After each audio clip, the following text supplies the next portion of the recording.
আসসালামু আলাইকুম। সহজ বিডি রান্না চ্যানেলে আজকের পর্বে সবাইকে স্বাগতম। আর শেয়ার করব আপনাদের সঙ্গে চিকেনের একটা ভিন্নধর্মী ভুনা রেসিপি, তা হলো আচারি চিকেন।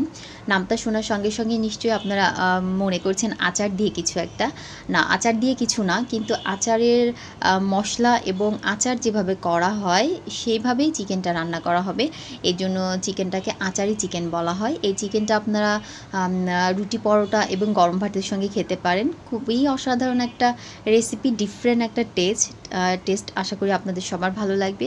আর যদি ভালো লাগে তাহলে প্লিজ আমার চ্যানেলটি সাবস্ক্রাইব করবেন, শেয়ার করবেন বন্ধুদের সঙ্গে।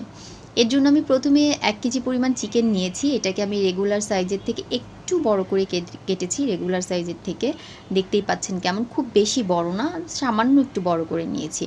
এরপর এই চিকেনটার ভিতরে আমি 1 চা চামচ পরিমাণ লবণ আর 1 টেবিল চামচ পরিমাণ লেবুর রস দিয়ে একটু 10 মিনিটের জন্য ম্যারিনেট করে রাখবো। এভাবে মেখে 10 মিনিটের জন্য ম্যারিনেট করে রাখবো। এই ম্যারিনেটটা করে রাখলে চিকেনটা একটু শক্ত হয়, কোষ হয়ে যায়, ওরকম নরম থাকে না, ভালো লাগে খেতে।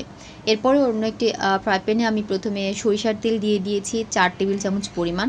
এই রান্নাটা অবশ্যই সরিষার তেল দিয়েই করতে হবে। এরপরে দিয়ে দিচ্ছি 2টো মাঝারি সাইজের তেজপাতা আর দিয়ে দিচ্ছি 4টা লাল মরিচ।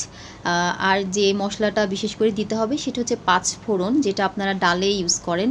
5 ফোড়ন যেটাকে বলা হয়, এই মশলাটা 1 চা চামচ পরিমাণ দেওয়ার পর একটু নেড়েচেড়ে একটা স্মেল আসা পর্যন্ত, যতক্ষণে আপনার স্মেলটা না আসবে ততক্ষণ পর্যন্ত নাড়তে হবে। এরপরে যখন স্মেল এসে যাবে দিয়ে দিব আমি আধা কাপ পরিমাণ পেঁয়াজ বাটা। এটা আমি ব্লেন্ডারে ব্লেন্ড করে নিয়েছি, আপনারা চাইলে পাটায়ও করে নিতে পারেন। এরপর মশলাগুলোর সঙ্গে পেঁয়াজটা একটু নেড়েচেড়ে নেওয়ার পরে দিয়ে দিচ্ছি 1 চা চামচ পরিমাণ আদা বাটা, 1 চা চামচ পরিমাণ রসুন বাটা। দেওয়ার পরে খুব ভালো করে একটু নেড়েচেড়ে নিতে হবে, কাঁচা গন্ধটা যেন চলে যায় এরকম। এরপরে আমি শুকনো মশলা যেহেতু দিব, এর জন্য দিয়ে নিচ্ছি একটু সামান্য পানি। এরপরে আমি দিয়ে দিচ্ছি 1.5 টেবিল চামচ পরিমাণ লাল মরিচের গুঁড়া, 1 টেবিল চামচ পরিমাণ হলুদের গুঁড়া, হাফ চা চামচ পরিমাণ জিরা গুঁড়া, হাফ চা চামচ পরিমাণ ধনিয়া গুঁড়া, আর দিয়ে দিব স্বাদ মতো লবণ। সবগুলো মশলা দেওয়ার পর একটু নেড়েচেড়ে নিতে হবে। আমি কিন্তু এ পর্যায়ে গরম মশলা অ্যাড করিনি, গরম মশলাটা আমি সব শেষে দিয়ে দিব। এরপরে দিয়ে দিচ্ছি হাফ কাপ পরিমাণ টমেটো কুচি। আমি টমেটোকে ছোট ছোট কিউব করে কেটে নিয়েছি। দিয়ে নেড়েচেড়ে একটু মশলাটাকে খুব ভালো করে কষিয়ে নিতে হবে। আর একটা কথা মনে রাখবেন, এই রান্নাটা একটু ঝাল হলেই ভালো লাগে। আচারি চিকেনটা একটু ঝাল হলেই টেস্টটা ভালো হয়। নেড়েচেড়ে যখন ঢাকনা দিয়ে ঢেকে রেখে যখন তেলটা একটু উপরে উঠে আসবে, মশলা থেকে তেলটা উপরে উঠে আসবে এরকম পর্যায়ে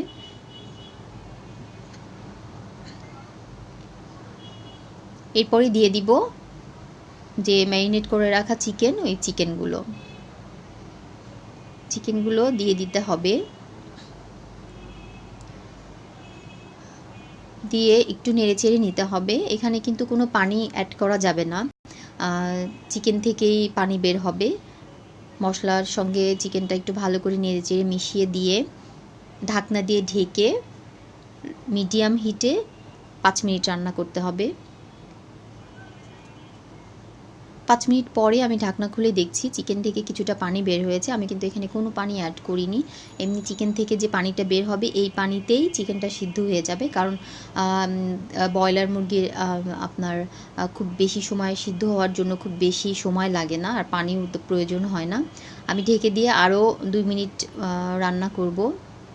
এরপরে যখন পানিটা একদম শুকিয়ে আসবে এরকম পর্যায়ে জায়গায় লেগে আসবে কিছুটা,